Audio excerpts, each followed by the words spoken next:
आप लोग किसी भी एग्जाम की तैयारी करना चाहते हैं तो इस वीडियो को ज़्यादा से ज़्यादा शेयर करिए और चैनल पर नए हैं तो चैनल को सब्सक्राइब भी कर लीजिएगा। चलिए आज का पहला प्रश्न देखते हैं कि ध्वनि तरंगे होती है।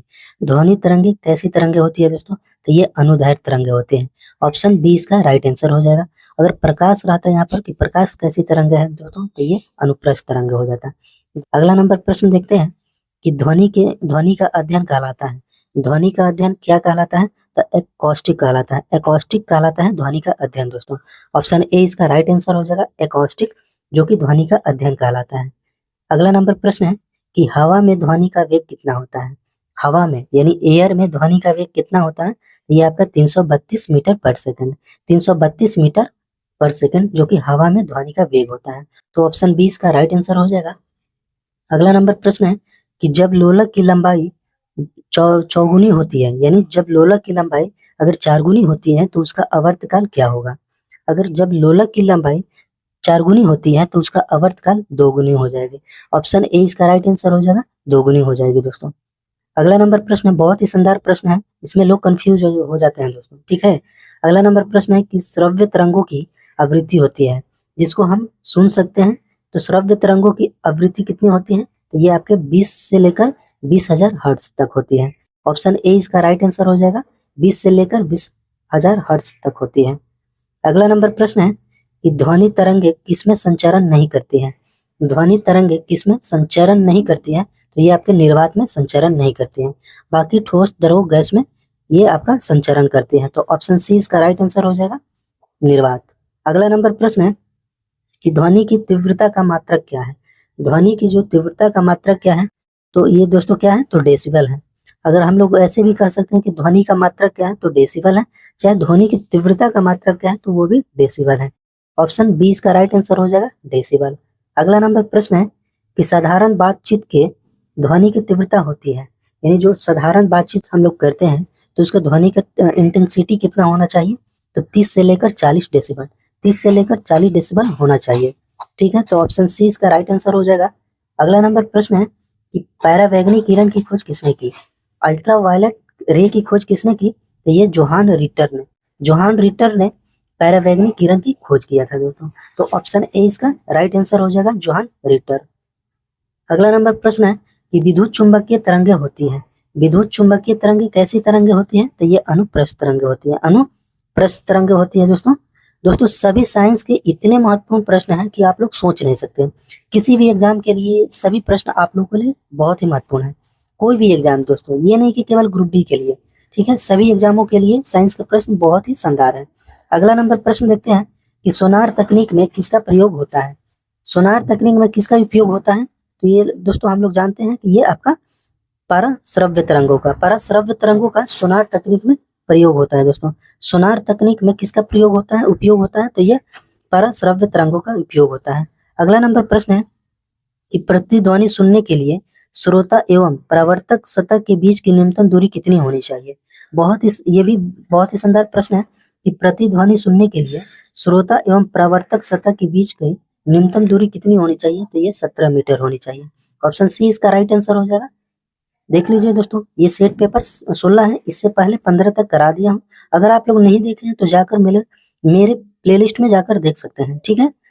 अगला नंबर प्रश्न है कि तरंगदैर्घ्य का एसआई मात्रक क्या है?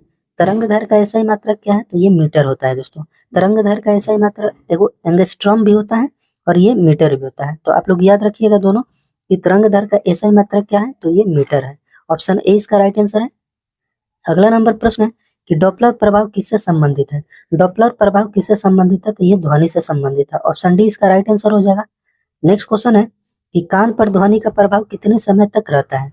कान पर ध्वनि का प्रभाव कितने समय तक रहता है? तो ये 1/10 सेकंड तक रहता है। नेक्स्ट क्वेश्चन देखते हैं कि ध्वनि का तारतम्य किस पर निर्भर करता है? ध्वनि का तारतम्य किस पर निर्भर करता है? तो ये आवृत्ति पर निर्भर करता है, यानी फ्रीक्वेंसी पर निर्भर करता है ध्वनि का तारतम्य। ये भी बहुत शानदार प्रश्न है कि ध्वनि का तारतम्य किस पर निर्भर करता है? तो ये आवृत्ति पर निर्भर करता है। ऑप्शन सी इसका राइट आंसर हो जाएगा। नेक्स्ट क्वेश्चन देखते हैं कि किसकी तरंग लंबाई सबसे अधिक होती है? किसकी तरंग लंबाई सबसे अधिक होती है? तो ये रेडियो तरंगे की जो लंबाई है सबसे अधिक होती है। ऑप्शन सी इसका राइट आंसर हो जाएगा। अगला नंबर प्रश्न है कि किस माध्यम में ध्वनि की चाल अधिक होती है, किस माध्यम में यानी किस मीडियम में जो ध्वनि की जो स्पीड है वो अधिक होती है, तो ये आपके ठोस में जो कि ध्वनि की चाल जो है अधिक होती है। अगला नंबर प्रश्न है कि कॉस्मिक किरणें होती है, कॉस्मिक किरणें कैसी होती हैं, तो ये आवेशित किरणें होती है यानी चार्जेबल पार्टिकल होते हैं दोस्तों। ऑप्शन ए इसका राइट आंसर हो जाएगा। नेक्स्ट क्वेश्चन है कि दूर संचार के लिए प्रयुक्त तरंगे हैं, दूर संचार के लिए प्रयुक्त तरंगे कौन है, तो ये आपके माइक्रोवेव, माइक्रोवेव जो कि दूर संचार के लिए प्रयुक्त तरंगे होती हैं। ऑप्शन डी इसका राइट आंसर हो जाएगा। अगला नंबर प्रश्न है कि ध्वनि तरंगे गमन करती है, ध्वनि तरंगे कैसे गमन करती है, ये लंबवत गमन करते हैं। ठीक है, ऑप्शन ए इसका राइट आंसर हो जाएगा, लंबवत गमन करती है। अगला नंबर प्रश्न है कि प्रकाश तरंगे किस प्रकार की तरंगे होती है, प्रकाश तरंगे किस प्रकार की तरंगे होती है, तो ये अनुप्रस्थ तरंगे। और ध्वनि तरंगे कैसी होती है, तो अनुदैर्घ्य तरंगे। तो प्रकाश तरंगे किस प्रकार की तरंगे है, तो ये अनुप्रस्थ है। यहाँ पे प है दोस्तों, प्र, तो यहाँ भी प्र है, तो ये आपको हो जाएगा याद करने के लिए दोस्तों कि प्रकाश तरंगे अनुप्रस्थ तरंगे होती है और ध्वनि तरंगे अनुदैर्घ्य तरंगे होती है। ध्वनि में आधा धा होता है, तो यहाँ भी आधा धा है। ठीक है, याद रखिएगा आप लोग। इसका राइट आंसर ऑप्शन ए हो जाएगा। अगला नंबर प्रश्न है कि पाराश्रव्य ध्वनियों की आवृत्ति होती है, पाराश्रव्य ध्वनियों की आवृत्ति कैसी हो कितनी होती है, तो ये 20,000 हर्ट्ज से अधिक होती है। ऑप्शन ए इसका राइट आंसर हो जाएगा। दोस्तों आप लोग मेरे चैनल पर नए हैं तो मेरे चैनल को सब्सक्राइब कर लीजिएगा, दोस्तों में शेयर भी कर दीजिएगा। ठीक है, और वीडियो अच्छा लग रहा है तो वीडियो को लाइक भी कर लीजिएगा दोस्तों। अगला नंबर प्रश्न है कि एक्सरे किरणों की खोज किसने की थी, तो ये रॉन्टजन ने किया था, रॉन्टजन ने एक्सरे किरणों की खोज की थी। ऑप्शन सी इसका राइट आंसर हो जाएगा। अगला नंबर प्रश्न है कि कोई लड़की झूला झूलते समय खड़ी हो जाए तो उसका आवर्तकाल क्या होगा। कोई भी लड़की अगर झूला झूल रही है, बैठी है, अगर वो अचानक खड़ी हो जाएगी तो उसका आवर्तकाल क्या होगा, तो वो घट जाएगा। ऑप्शन बी इसका राइट आंसर हो जाएगा, वो घट जाएगा दोस्तों। अगला नंबर प्रश्न है कि लोलक घड़ियां गर्मियों में सुस्त क्यों पड़ जाती है, यानी स्लो क्यों हो जाती है। लोलक जो घड़ियां हैं गर्मियों में सुस्त क्यों पड़ जाती हैं, ये दोस्तों इसकी लंबाई जो होती है बढ़ जाती है।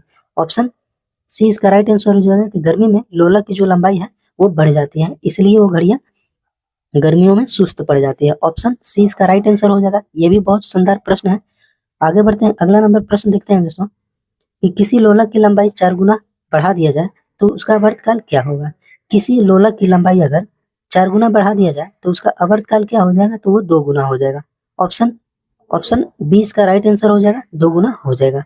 ये भी बहुत शानदार प्रश्न है दोस्तों, ऐसा क्वेश्चन आप लोग को किसी भी एग्जाम में देखने को मिलता है। ठीक है, कि किसी लोलक की लंबाई अगर 4 गुना बढ़ा दिया जाए तो उसका आवर्तकाल क्या हो जाएगा, तो 2 गुना हो जाएगा। अगला नंबर प्रश्न है कि ध्वनि तरंगे किस कारण प्रतिध्वनि उत्पन्न करते हैं। ध्वनि तरंगे किस कारण प्रतिध्वनि उत्पन्न करते हैं, तो ये परावर्तन के कारण, परावर्तन के कारण प्रतिध्वनि उत्पन्न करते हैं। तो ऑप्शन बी इसका सही उत्तर हो जाएगा। अगला नंबर प्रश्न देखते हैं कि विद्युत चुंबकीय तरंगे बनी होती है, जो इलेक्ट्रोमैग्नेटिक वेव है वो किसकी बनी होती है, तो ये फोटोन की बनी होते हैं। ऑप्शन सी इसका राइट आंसर हो जाएगा, फोटोन। नेक्स्ट क्वेश्चन है कि हमारा कान सुन सकता है, हमारा कान क्या सुन सकता है, कैसी तरंगे सुन सकता है दोस्तों, ये श्रव्य तरंगे सुन सकता है। ऑप्शन सी इसका राइट आंसर हो जाएगा। अगला नंबर प्रश्न है, अगला नंबर प्रश्न है दोस्तों कि पास आती हुई रेलगाड़ी की सीटी की आवृत्ति किस कारण बढ़ जाती है। ये भी बहुत शानदार प्रश्न है। आप लोग को दोस्तों मैं जो बोल रहा हूँ कि शानदार प्रश्न है वो आप लोग देख लीजिएगा, वो किसी भी एग्जाम में पूछे गए प्रश्न है दोस्तों। ठीक है, कि पास आती हुई रेलगाड़ी की सीटी की आवृत्ति किस कारण बढ़ जाती है, तो ये डॉपलर प्रभाव के कारण, डॉपलर प्रभाव के कारण पास आती हुई रेलगाड़ी की सीटी की आवृत्ति बढ़ जाती है दोस्तों। नेक्स्ट क्वेश्चन देखते हैं कि जल में ध्वनि की चाल होती है, उस टाइम दोस्तों हम लोग ने देखा कि हवा में ध्वनि की चाल होता है 332 मीटर पर सेकंड, अगर जल में ध्वनि की चाल पूछेंगे तो 1483 मीटर पर सेकंड। ऑप्शन सी इसका राइट आंसर हो जाएगा।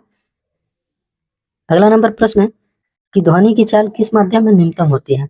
ध्वनि की चाल किस माध्यम में यानी किस मीडियम में न्यूनतम होती है, तो ये आपके गैस में। पहला नंबर सबसे अधिक होता है ठोस में, उसके बाद द्रव में, तब लास्ट में आपका गैस में। तो सबसे ध्वनि की चाल सबसे कम होती है किस मीडियम में, तो ये आपके गैस में। ऑप्शन सी इसका राइट आंसर हो जाएगा, गैस। अगला नंबर प्रश्न है कि एक एंगस्ट्रॉम बराबर होता है, एक एंगस्ट्रॉम कितने के बराबर होता है दोस्तों, तो ये आपके 10 के पावर, ये आपके 10 के पावर माइनस 10 मीटर, 10 के पावर माइनस 10 मीटर के बराबर होता है। एक एंगस्ट्रॉम जो होता है दोस्तों वो 10 के पावर माइनस 10 मीटर के बराबर होता है। ऑप्शन बी इसका राइट आंसर हो जाएगा। इस वीडियो का लास्ट क्वेश्चन है कि एंगस्ट्रॉम किसका मात्रक है। एंगस्ट्रॉम किसका मात्रक है, ये आपके तरंगदैर्घ्य का यानी वेवलेंथ का। अभी हमने बताया कि वेवलेंथ का जो तरंगदैर्घ्य का एसआई मात्रक होता है वो मीटर होता है। मीटर भी होता है दोस्तों, और ये आपका एंगस्ट्रॉम किसका मात्रक है, तो ये आपका तरंगदैर्घ्य है। तो ऑप्शन सी इसका राइट आंसर हो जाएगा। आप लोग दोस्तों कमेंट बॉक्स में जरूर बताइएगा कि आप लोग को ये क्लास कैसा लग रहा है। आप लोग से बस एक रिक्वेस्ट करता हूँ कि आप लोग मेरे चैनल पर नए हैं तो मेरे चैनल को सब्सक्राइब कर लीजिएगा, दोस्तों में शेयर भी कर दीजिएगा, और वीडियो अच्छा लग रहा हो तो वीडियो को लाइक करिएगा दोस्तों। और आप लोग किस पब्लिकेशन के बुक से पढ़ना चाहते हैं, बस आप लोग को एक कमेंट करना है। दोस्तों आप लोग किरण पब्लिकेशन का पढ़ना चाहते हैं, रुक्मणी पब्लिकेशन का पढ़ना चाहते हैं, चाहे RWA पब्लिकेशन हो उसका पढ़ना चाहते हैं, कोई भी पब्लिकेशन का बुक हो, मैं उस बुक से आप लोग को सेट प्रैक्टिस करवा दूंगा। बस आप लोग कमेंट करिए दोस्तों, ठीक है। तो आज के वीडियो में इतना ही। चलिए आज के लिए इतना ही। जय हिंद।